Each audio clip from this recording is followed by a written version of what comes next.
pessoal, tudo bem com vocês? Esse aqui é o nosso segundo vídeo das planilhas, né? Especialmente as planilhas de construção de curva IDF e quais são os estudos que a gente tem que fazer aí para conseguir ter esses parâmetros aí para dimensionar nossas obras. Então esse aqui é o vídeo 2, nós vamos falar sobre a remoção de outliers, tá certo? Eu já explico o que é outlier, basicamente é um cidadão estranho na nossa amostra, é isso que a gente vai ver.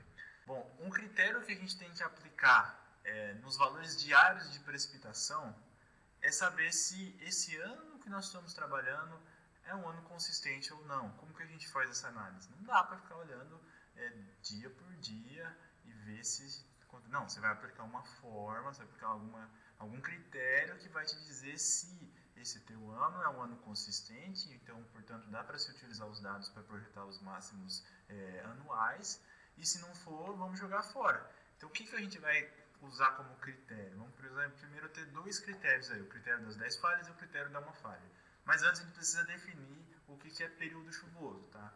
Período chuvoso é definido basicamente entre o mês que se inicia as chuvas e o mês que se termina as chuvas aí de maneira geral, em média. Então, você consegue ter isso aí para cada localidade, tá certo? Às vezes vai de setembro até fevereiro, março, depende aí da localidade, certo? Então, uma vez que a gente sabe o que é período chuvoso, o que a gente vai fazer?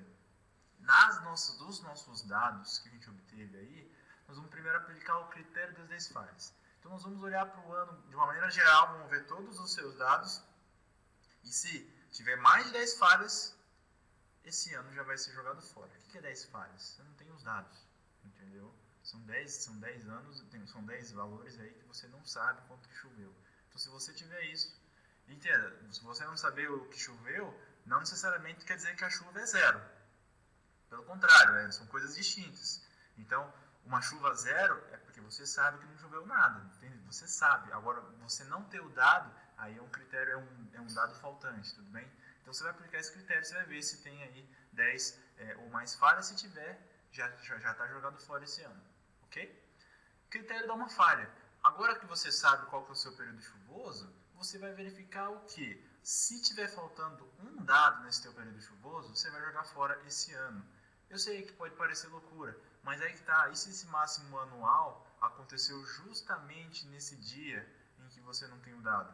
Então, assim, esses critérios, pessoal, são critérios aqui que a gente está adotando com base em um viés estatístico. Mas, eventualmente, se você quiser passar para frente sem utilizar esse critério, achando que talvez ele seja muito restritivo, não tem problema nenhum. Mas isso tem base teórica, então foi utilizado já em outros artigos e é um critério aí amplamente aí aceito. Eu acho que dá para a gente considerar isso se a gente tiver bastante dados. É claro que se você está trabalhando aí com uma série bem pequena, às vezes aí, sei lá, 15 anos de dados, você vai jogar fora um ano porque faltou um dado no dia de chuva, talvez no mês de chuva, talvez não. Mas assim, esse é o critério que a gente vai aplicar, tudo bem?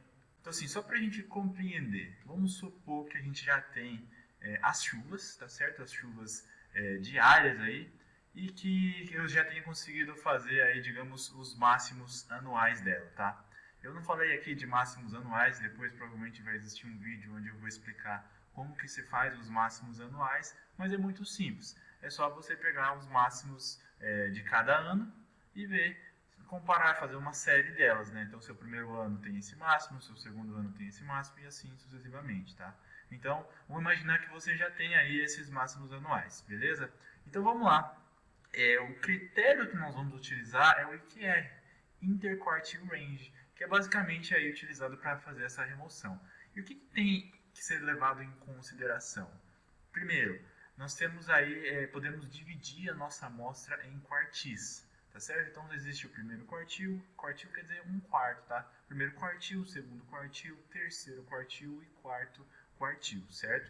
E esses quartis aí vão definir para mim qual é o intervalo, digamos, de confiança aí dos meus dados. Então, veja, Q1 é o valor representativo do primeiro quartil. O que quer dizer isso? Imagina que você tem a sua amostra, que tem lá os valores de precipitação. E aí você agora coloca eles em valores crescentes, tudo bem? O que quer dizer o Q1?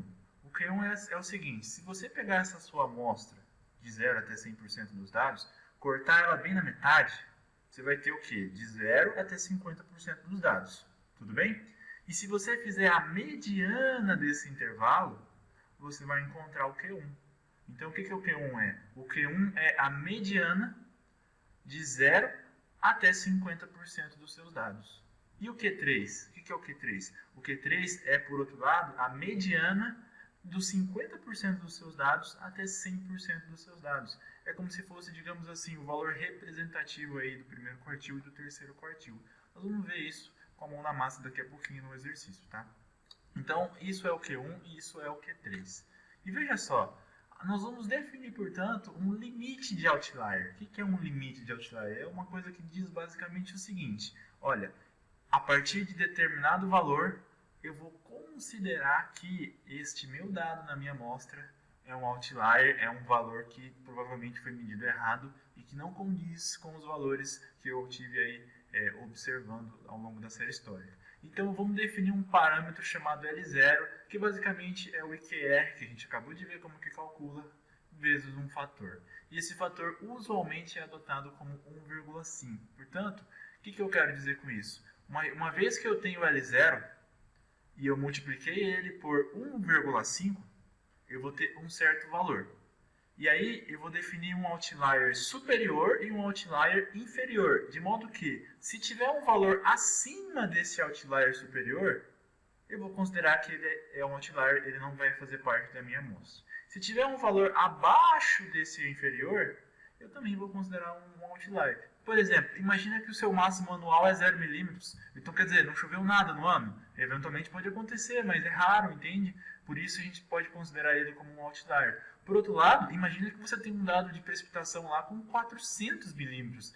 Realmente é uma coisa fisicamente não muito provável, então talvez esse cidadão seja um outlier. Por isso que é importante aplicar esses conceitos nas suas amostras, para que o seu ajuste matemático não fique com dados que não condizem com a realidade, porque isso às vezes é medido por pessoas e, portanto, as pessoas erram, às vezes elas digitam errado, então a gente tem que ter alguma ferramenta estatística aí para resolver, pelo menos tentar entender esse problema. Tudo bem? Então, vamos definir os limites de outlier como Q3 mais L0. Passou de Q3 mais L0, que vai dar um valor, é considerado outlier, e ficou inferior a Q1 menos L0, também é um outlier. E, eventualmente, esse valor aqui pode ser negativo. Então, quer dizer que não teria aí um limite inferior. Tudo bem? Porque precipitação negativa não dá. Bom, aqui, vamos pegar esse exemplinho aqui, tudo bem? Imagina que a gente tem aqui essa série de precipitações máximas anuais, tá certo? Cada ano aqui com o seu valor. Parece aí que o maior valor aí é algo em torno de 160, o menor valor aí deve ser algo em torno aí, deixa eu ver, 24 talvez. E vamos fazer uma análise de outliers nele, tá?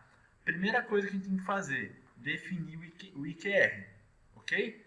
Para isso, nós precisamos colocar os nossos dados em ordem crescente. Então, a partir de colocar esses dados em ordem crescente, a gente vai conseguir definir o Q1 e o Q3. Vamos fazer isso? Bom, se a gente colocar os dados em ordem crescente, vai ser 24, 48, 160. Ok? Agora eu vou fazer o Q1. O que é o Q1? O Q1 é a mediana de 0 até 50%. Quem são esses dados de 0 até 50%? Veja, quantos dados eu tenho? 1, 2, 3, 4, 5, 6, 7, 8, 9, 10, 11, 12, 13, 14. Então eu vou fazer a mediana dele. Vou pegar metade desses dados. Então, 1, 2, 3, 4, 5, 6, 7. E aí, para eu fazer a mediana desses 7 valores, como é um valor ímpar, né? Então a mediana vai ser o 70.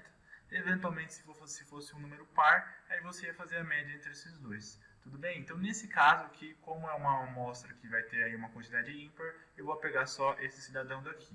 Portanto, o meu Q1, certo? Que representa o primeiro quartil, é 70 milímetros. Muito simples. Vamos aplicar agora isso para o Q3. Então, se eu pego lá a minha série de precipitações e agora analiso o lado direito dela, ou seja, o lado que vai de 50% até 100% dos dados, o que eu obtenho? Obtenho esses valores aqui, 93, vamos ver quanto que tem? 1, 2, 3, 4, 5, 6, 7.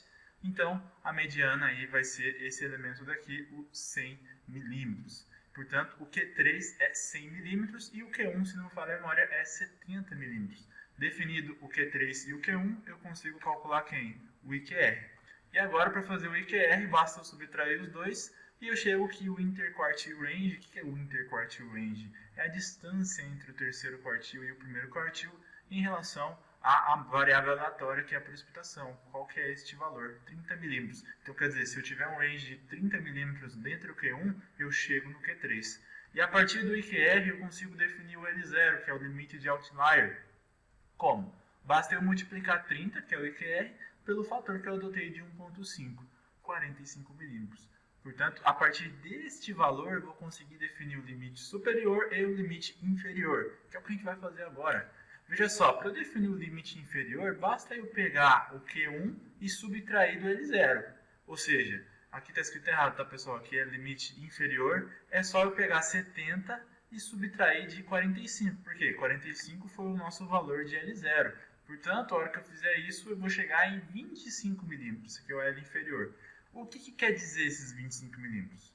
Quer dizer que, se eventualmente eu tiver um valor na minha amostra inferior a 25 milímetros, vai ser considerado um outlier, porque teoricamente não condiz muito com a minha população, com a minha população que eu digo é com a minha amostra de precipitações. Se tiver um cidadão lá com menos de 25, é outlier, vai ser jogado fora. E, por outro lado, se eu tiver um valor superior aí de 100, que é o Q3, mais 45, ou seja, 145, eu vou considerar também que acima deste valor é um outlier, tá certo?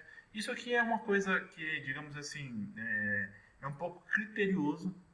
Muita gente não considera esse limite superior por acreditar que os dados de precipitação às vezes são dados medidos reais. Entretanto, é sempre interessante você ter um limite superior para ver se tem algum cidadão muito distante aí de um valor estatisticamente provável, tá? Então, por isso, a gente vai considerar isso nos nossos cálculos. E muito bem, se 24 milímetros é o limite inferior, perdão, se 25 milímetros é o limite inferior, este cidadão daqui, o 24, foi capado fora. Ele já não vai mais participar da nossa série de precipitações, porque teoricamente ele é considerado um outlier. E por outro lado, 160 milímetros, que é essa chuva brutality que deu aqui, não vai dar para ser considerada também, porque o nosso limite superior é de 145 milímetros. Portanto, esses dois caras aqui foram para o espaço. Então, no final do dia, o que eu vou fazer para projetar a minha IDF? Eu vou considerar apenas estes dados aqui, tirando os outliers. Muito simples, muito fácil, assim você acaba, digamos, tirando possíveis erros aí aleatórios que tenham vindo aí, seja lá do que for, seja alguém digitou errado, seja o aparelho que deu problema. Então é uma forma aí de trabalhar com essa... Infelizmente a gente tem uma falha muito grande no Brasil, que é ter os dados de maneira simples e confiáveis. Então você tem que trabalhar com alguma maneira de tentar filtrar isso. Então esse é um exemplo claro aí disso, tá? Então, basicamente, esse vídeo tinha como objetivo só explicar como que faz essa remoção de outliers. No próximo, nós vamos aprender um pouco sobre distribuições de probabilidade e como, então, a partir da nossa amostra de dados, nós podemos projetar aí chuvas que não aconteceram, mas que, baseados na nossa amostra, fazem sentido. E para isso, nós precisamos de utilizar distribuições que se ajustem aos nossos dados. Tá bom? Então o vídeo era basicamente isso. Te vejo no próximo vídeo e grande abraço. Até mais.